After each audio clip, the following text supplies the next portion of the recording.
The two main reasons why advisory clients don't give referrals, and there's probably others, but the two big ones are they're not sure how you would handle it, what it would look like.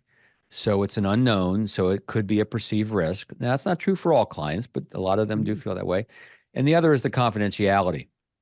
And so, especially and quite often with close friends and family members, it's like they don't want those people to know what they have or don't have.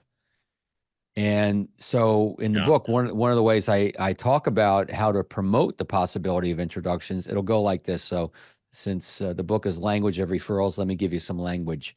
Um, and it'll go like this. You know, Duncan, a lot of our clients like to introduce the work we do to others. And I just thought if that opportunity ever presented itself to you, it would be good for you to know how we'd handle it, what it would look like, so you'd feel comfortable.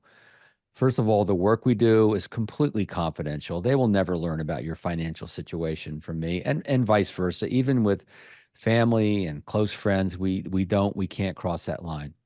Second of all, we handle this sort of thing with great care, meaning I'm not going to call people from out of the blue and surprise them and make them wonder, why did Duncan give my name out to this person? Nobody likes to get that kind of call anymore. I like to work through introductions. And what I mean by that is if you think of someone, let's chat. Let's come up with an approach that feels comfortable to you and will feel comfortable to them. And, if we're lucky, we'll spark their interest in talking to me. But whatever we do, we're going to make sure it feels right for everybody. How does that sound, right? A little finishing. And they'll go, sounds great. You're not really asking straight out. So it's an easy yes, but you've planted a really, really important seed. Now you've handled the two of the big objections. And so some of the things that you've shared and some of the things that I shared, it's not really asking. It's from the way I see it, it's culture building. We're building a culture of meeting people through other people. I once heard a guy say, and now I say it, back to your thing of used to quote him and now I quote myself. The way of the world is meeting people through other people. And the referral, the introduction is the warm way we get into their lives. And that's the way of the world. That's the way of our world. Clients should know that. And if they met you that way, they get it. So anyway. Well, first of all, I love that. And, backing up, every single business professional, executive, when you get to a point where you're playing at a reasonably high level, we've all experienced the feeling of no good deed goes unpunished.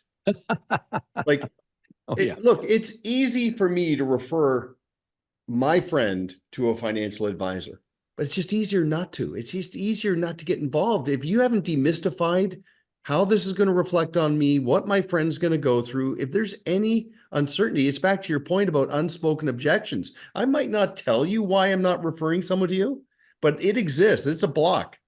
And unless until that block has been addressed, and that's just in really good quality communication. It's funny, you reminded me, I was talking to an advisor about the who. So you think about the why, the who, and the how. Mm-hmm. I said to him, who's your ideal client?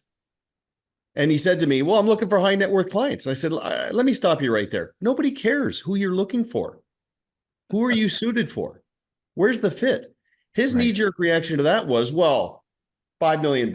Oh, and I said, so it's a minimum. Here's the problem with that.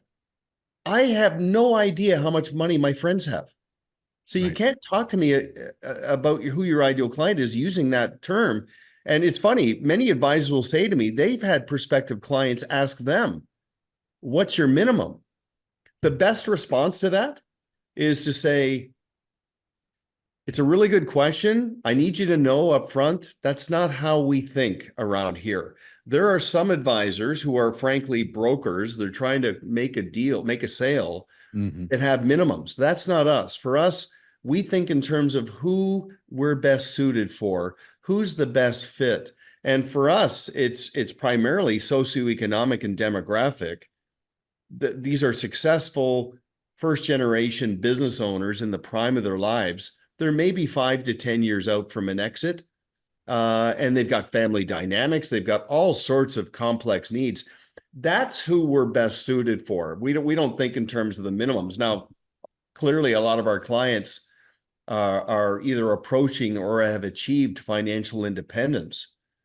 But yeah, we know, we stay in our lane. We know who we're best suited for. This language is just so compelling to somebody because it removes the mystery, but it's also, I think, attractive. Not chasing, to your point, not being needy, just basically bringing it up, triggering a moment of recognition and appreciation, and waiting for that to coincide with a stage of readiness.